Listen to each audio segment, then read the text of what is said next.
Revolutionaries 1815 fear of represent. अब मतलब हम रिवॉल्यूशनरी के बारे में पढ़ेंगे। पहला हमने पोर्शन पढ़ा, अब ये दूसरा पोर्शन है, इसे हम डिटेल में पढ़ेंगे। मतलब मैंने वीडियो पार्ट में मैंने डिवाइड किए हैं, ये दूसरा वीडियो है। आप लोग इसे शॉर्ट रिवीजन टाइप्स मैंने वीडियोस बनाए हैं, आप देख सकते हैं। तो यहाँ पे रिवॉल्यूशनरीज के बारे में दिया गया है। जब हमने बताया कि फियर ऑफ रिप्रेशन हुआ था, कि रिप्रेशन में क्या हुआ था, वो लोग रिवॉल्यूशनरीज और मतलब बाहर आए। फियर ऑफ रिप्रेशन में ये हुआ था कि 1815 में जो वेना कांग्रेस हुई थी, उस वो मतलब उसके अकॉर्डिंग जो लिबर्टी थी सब डिस्ट्रॉय हो गया था। जो नेपोलियन द्वारा एस्टैब्लिश किया था वो सब चला गया था। तो उसके बाद जो जूसेप्पे मजीनी है, एक मतलब पूरी ऑल ओवर द कंट्री ये सब कुछ नहीं था। तो इन लोगों ने क्या ऑर्गेनाइज किया, इन्होंने रिवॉल्यूशन को ऑर्गेनाइज करने की बात की। तो उसमें एक मेन रिवॉल्यूशनरी आती है, इनका नाम है जूसेप्पे मजीनी। जूसेप्पे मजीनी एक इटालियन रिवॉल्यूशनरीज हैं और इनकी बायोग्राफी आप शॉर्ट आंसर में आ जाती तो आप पूछ सकते हैं। He was born in Geneva 1807। He became member of secret society of Carbonari. ये एक मेंबर थे सेक्रेट सोसाइटी के। और इन्होंने दो क्या पार्टीज फॉर्म की थी।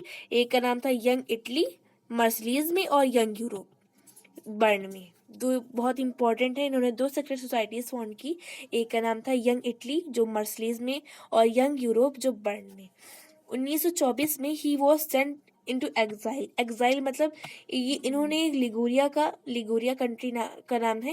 इन्होंने उसका जो है उसमें रिवॉल्यूशन में भाग लिया था, तो उन्हें जो है एग्जाइल पे भेज दिया गया था। मतलब उन्हें देश निकाला दे दिया गया था, क्योंकि उन्होंने उसके बाद उन्होंने बाद में लिगोरिया का वो रिवॉल्यूशन ऑर्गेनाइज मतलब की अटेम्प्ट किया था। और उन्हें 1924 में और उन्होंने ये दोनों लुक छुप के मतलब रिवॉल्यूशन करने के लिए ये दोनों मर्सलीज और बर्न में यंग इटली और यंग यूरोप में पार्टी फॉर्म की थी। अब उसके बाद इटालियन रिवॉल्यूशन, हम जुलाई रिवॉल्यूशन पढ़ेंगे। इटली में हमने पढ़ा, ये हमारा सेकंड टॉपिक है हमारे चैप्टर का, जिसका नाम है जुलाई रिवॉल्यूशन। के अंदर पोर्शन आता है। और यहाँ पे ब्रुसेल्स एंड बेल्जियम, मतलब मैंने एकदम शॉर्ट एकदम 2 कॉपी जो मतलब मेन पॉइंट्स है वही यहाँ पे आप लोग को देना चाहे। The Brussels Belgium breaking away from the United Kingdom and Netherland. यहाँ पे छोटी सी बात दी गई जुलाई रिवॉल्यूशन में। तो यहाँ पे Brussels led Belgium breaking away from United Kingdom and Netherland. पहले ब्रुसेल्स जो बेल्जियम था वो यूनाइटेड किंगडम और नीदरलैंड का पार्ट था। तो उसने क्या किया, अपने आप को वहां से हटा लिया, उन कंट्री से खुद की फ्रीडम, खुद को एक अलग कंट्री फॉर्म करने की बात की उसने। इसीलिए से जुलाई रिवॉल्यूशन ये जुलाई में हुआ था, इसीलिए से जुलाई रिवॉल्यूशन बोला गया है। उसके बाद पोर्शन लिया गया है ग्रीक इंडिपेंडेंस रिवॉल्यूशन। ग्रीस को एक मेन पोर्शन है, इसे cradle of European civilization 1 number में पूछा जाता है। Which country is also called as the cradle of civilization. तो उसको आप लोग क्या बोलेंगे, आप लोग बोलेंगे this was Greece. Greece is called as the cradle of civilization. 15th century में जब ग्रीस इंडिपेंडेंस की बात करें तो जो 15th सेंचुरी थी तो Greece had been part of Ottoman empire. Ottoman empire का पार्ट हुआ करता था। जो 15th सेंचुरी में Greece called the cradle of, मतलब ऐसे उस टाइम बोला जाता। और 15th सेंचुरी में ये जो ग्रीस था ये किसका पार्ट था, ऑटोमन एम्पायर मतलब तुर्क वगैरह कंट्री का। और ग्रीस इंडिपेंडेंस बिकेन, इसका रिवॉल्यूशन फॉर इंडिपेंडेंस 1821 में स्टार्ट हुआ था। और ट्रीटी ऑफ कॉन्स्टेंटिनोपल के तहत इसे जो है फ्रीडम इंडिपेंडेंस नेशन घोषित कर दिया गया। फिर उसके बाद और टॉपिक्स आते हैं। उसके बाद आता है रोमांटिसिज्म आता है ऑफ नेशनल फीलिंग। मतलब उन लोग में कैसे एक रोमांटिक मतलब कहे तो नेशनल फीलिंग के प्रति उनकी भावनाओं को यहाँ पे प्रदर्शित किया गया है, वो हमने पढ़ना है। और यहाँ पे ये इसमें है कि रिवॉल्यूशनरीज मतलब सब लोगों ने सोचा कि देश को एज अ हम लोग अपनी मदर फील करें, एज अ मतलब बहुत ही इम्पोर्टेंट समझे, तभी हम लोग रिवॉल्यूशन करें और सब लोग एक नेशन को बहुत अच्छे से मतलब खुद की एक आइडेंटिटी ऑर्गेनाइज करें। तो उन्होंने क्या किया, the development of nationalism did not come about only through war. उन्होंने कहा कि हमें यहाँ पे यूनिटी नेशनलिज्म सिर्फ हमें युद्धों से और अपने टेरिटरी को एक्सपेंड करने से नहीं मिलेगा।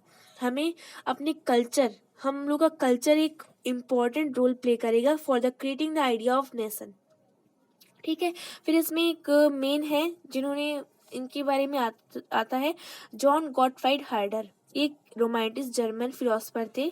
उन्होंने कहा था कि true German culture was establish among common people was dash walk थी इनकी एक कहानी है, एक बुक थी और इनकी फिलोसफी थी। तो उन्होंने उसमें लिखा था कि जो जर्मन कल्चर है अगर वो तभी वो कॉमन पीपल के बीच में ही स्टैब्लिश होगा। ठीक है, और यहाँ पे आ जाता है कि name the country which is got independence bye romantic, मतलब कि रोमांटिज्म। तो पोलैंड अच्छा एग्जांपल रहेगा, which not language territory kept this is feeling through music. बोलते सब लोग म्यूजिक डांस सॉन्ग से लोग अपने देश को ऑर्गेनाइज किए थे। तो ये हुई बातें। और ये मेन पोर्शन है रिवॉल्यूशनरीज के टॉपिक में। ये पेज एक्सेप्ट हो गया था, अब मैं इसे पढ़ा देती हूँ। उन्होंने मजीनी की कुछ आइडियाज़ है, हमने 3 अभी रिवॉल्यूशंस पढ़े, अब हम मजीनी की कुछ आइडियाज़ को पढ़ेंगे। मजीनी बिलीव करते थे कि God intended nation to be natural unit of, भगवान का इरादा है कि नेशन, एक जो राष्ट्र है वो नेचुरल यूनिट होना चाहिए मैनकाइंड का। वो इसीलिए इसी फिलॉसफी को मानते हुए, इसी बात को मानते हुए वो क्या करते थे, Mazzini retained his opposition to the monarchy which frightened the conservatism. वो कंजर्वेटिज्म को बिल्कुल फॉलो नहीं करते थे, इसीलिए ड्यूक मेटरनिक इनकी बातों से परेशान होकर इन्हें कहते हैं the most dangerous enemy of our social order.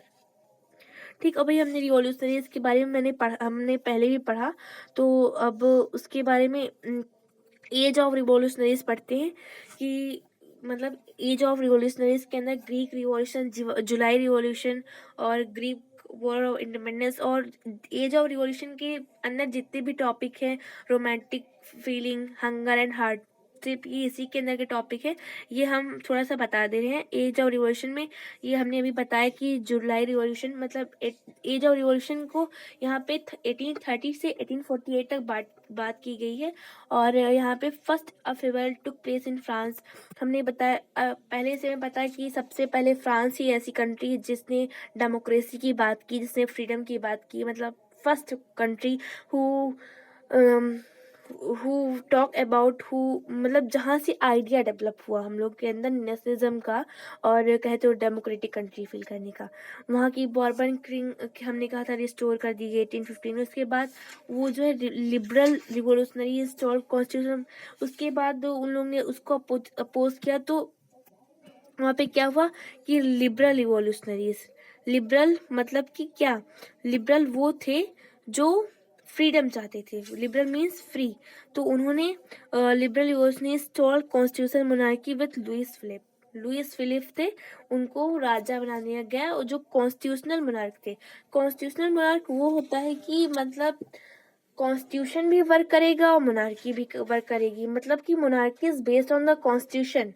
जो मोनार्की होगी वो जो है वो क्या करेगी, कॉन्स्टिट्यूशन इंस्टॉल कॉन्स्टिट्यूशन मोनार्की तो लुइस फिलिप, मतलब कहें तो monarchy as a basis of हमारी कंट्री को होगा, लेकिन वो एक ही पर्सन हमारी कंट्री को रूल करेगा, लेकिन वो रूल करेगा जो कॉन्स्टिट्यूशन में रूल्स लिखे हैं उस पे बेसिस पे। ये था। और हमने देखा कि फ्रांस हर एक चीज़ में आगे रहता था, इसलिए ड्यूक मेटरनिक ने बहुत ही शानदार वर्ड कहे इनके लिए, when France sneezes the rest of Europe catch cold. बहुत इंपॉर्टेंट है, ये वन वर्ड में आता है, when France sneeze the rest of the Europe catch cold. इसे आप हम लोग याद करेंगे। और इसी के अंदर हमने अभी जो टॉपिक्स पढ़े थे, जुलाई रिवॉल्यूशन, ये भी इसी के अंदर आता है, ग्रीक इंडिपेंडेंस रिवॉल्यूशन, आप लोग इसे ऐड कर लीजिएगा। और रोमांटिक इमेजिनेशन इसी के द रिवॉल्यूशनरीज नहीं, the revolution period of 1830 to 1838 इसी के टाइम पीरियड के अंदर आता है। और अभी एक और लास्ट टॉपिक बचा है जिसका नाम है hunger, hardship and popular revolt. अब ये क्या था?